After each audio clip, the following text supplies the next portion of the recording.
ഞങ്ങളുടെ വീടിൻ്റെ ടെറസിൽ ഏതാണ്ട് എല്ലാത്തരം പച്ചക്കറികളും കൃഷി ചെയ്യുന്നുണ്ട്. ഇപ്പോൾ ഈ സീസണിൽ ആദ്യം പച്ചക്കറി വിത്തുകളൊക്കെ പാകിയെങ്കിലും കുറച്ച് ബാഗുകളിൽ ചീര നന്നായിട്ട് മുളച്ചു വന്നു. അതിപ്പോൾ ഞങ്ങൾ പാകിയ വിത്തല്ല, പക്ഷെ മണ്ണിൽ കിടന്ന വിത്താണ്. ഈ മണ്ണിൽ കിടന്നതായാലും പാകിയ വിതച്ച വിത്തായാലും അത് വളർന്നു വരുമ്പോൾ അതിനൊരു ശക്തി കുറവ് കാണാം.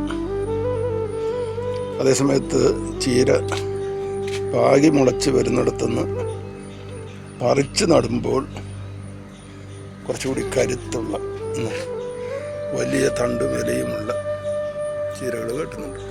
ഇത് ഞാൻ കുറച്ച് നാളായി കൃഷിയിൽ കാണുന്നൊരു പാഠമാണ്.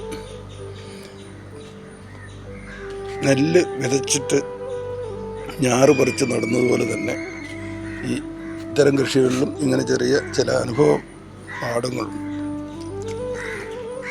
വിതച്ച് മുളച്ചു വരുന്നതിനേക്കാൾ കരുത്തും നന്മയും വലിപ്പവുമൊക്കെ ഈ പറിച്ചു നടുന്ന തൈകൾക്കാണ്. ടെറസിലെ പച്ചക്കറി കൃഷികൾക്കെല്ലാം നനയ്ക്കാൻ, വെള്ളം കൊടുക്കാൻ ഓരോ ചെടിയുടെയും ചുവട്ടിൽ കൂടെ ബക്കറ്റും കപ്പുമായി പോകുന്നതോ ഓസുമായി നടക്കുന്നതോ ഒഴിവാക്കാൻ വേണ്ടി ഒരേ സമയത്തല്ലാതെ ചെടികൾക്കും വെള്ളം എത്തിക്കുന്ന ഒരു സിസ്റ്റമാണ് ഇവിടെ ചെയ്തിരിക്കുന്ന ഈ കാണുന്ന വെളുത്ത പൈപ്പുകൾ.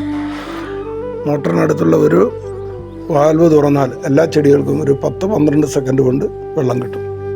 ഇപ്പോൾ ഈ കാണുന്നത് ചീര മാത്രമുള്ളെങ്കിലും മറ്റ് പച്ചക്കറികൾ, പാവൽ, വെണ്ട, പയറ്, മത്തൻ, കുമ്പളം അടക്കമുള്ള മറ്റ് സാധനങ്ങൾ ഈ ചാക്കിനകത്ത് വളർന്നു കയറി തുടങ്ങിയിട്ടേ ഉള്ളൂ.